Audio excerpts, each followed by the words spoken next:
Guys আসসালামু আলাইকুম, আমি ফয়সাল আহমেদ এবং আপনারা দেখছেন নিয়েছেন ফয়সাল আহমেদ ব্লগ। আশা করি সবাই খুব ভালো আছেন। আলহামদুলিল্লাহ আমিও খুব ভালো আছি। তো আজকে আমি চলে এসেছি জাতীয় স্মৃতিসৌধে। এই স্মৃতিসৌধটি 1971 সালে বাংলাদেশের স্বাধীনতা যুদ্ধের সময় যারা মারা গিয়েছিল তাদের সম্মান এবং স্মরণ করার জন্য নির্মাণ করা হয়েছিল।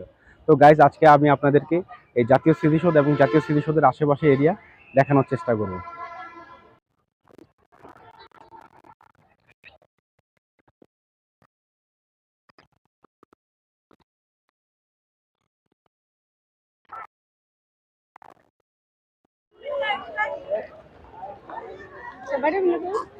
গাইস আপনারা দেখতে পাচ্ছেন প্রচুর মানুষ এখানে বেড়াতে এসেছে।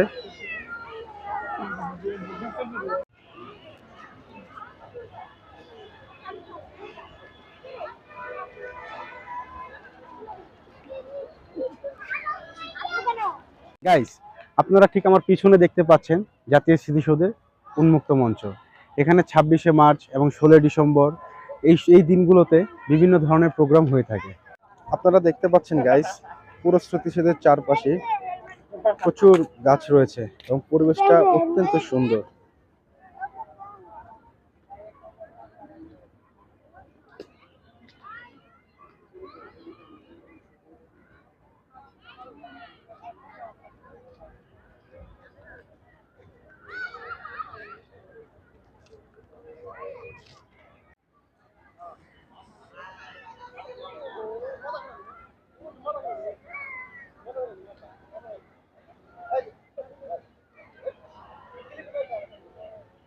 গাইস আপনারা দেখতে পাচ্ছেন এই গাছটির নাম হলো অঞ্জন।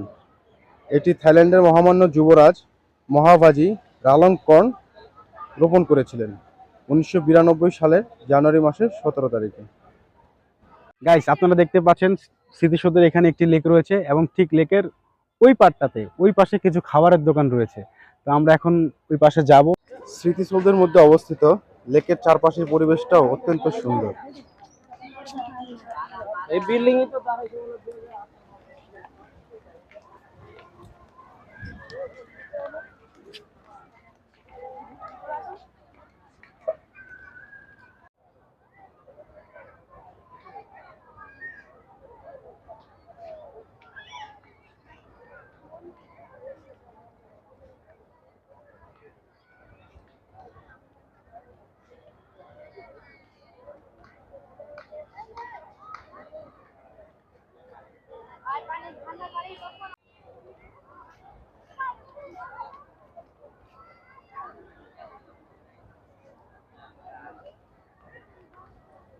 গাইস এখানটায় রয়েছে ঝালমুড়ি এবং এখানে আমরা দেখতে পাচ্ছি যে একটা আচারের দোকান আর কি।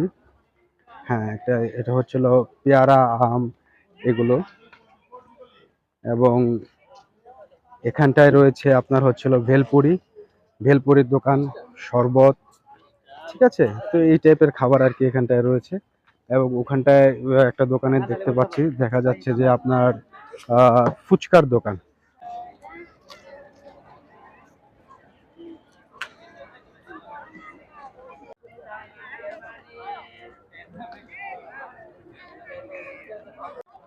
সত্যি মনোমুগ্ধকর পরিবেশ।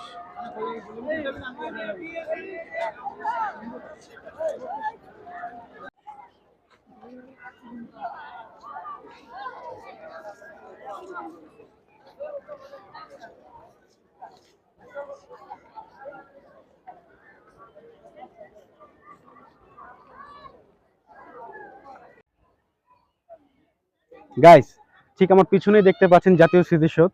তো আমি ভেবেছিলাম স্মৃতিসৌধের আরো কাছে থেকে আপনাদেরকে দেখাবো, বাট ওখানটা অনেক নয়েজ, যার কারণে আর কি এখান থেকেই দেখাচ্ছি। তো এখানে গাইস বিশেষ করে ছুটির দিন অনেক মানুষ বেড়াতে আসে। আমি স্মৃতিসৌধের চারপাশটা ভালোভাবে ঘুরে দেখলাম যে অনেক সুন্দর একটি প্লেস এবং ফ্যামিলি নিয়ে ঘোরার জন্য পারফেক্ট একটি প্লেস। তো গাইস আজ এই পর্যন্তই। যদি আমার ভিডিওটি ভালো লেগে থাকে অবশ্যই লাইক করবেন, কমেন্টস করবেন, শেয়ার করবেন এবং যারা এখন পর্যন্ত আমার চ্যানেলটি সাবস্ক্রাইব করেননি অবশ্যই সাবস্ক্রাইব করে দেবেন। তো গাইস সবাই ভালো থাকবেন, সুস্থ থাকবেন। আল্লাহ হাফেজ।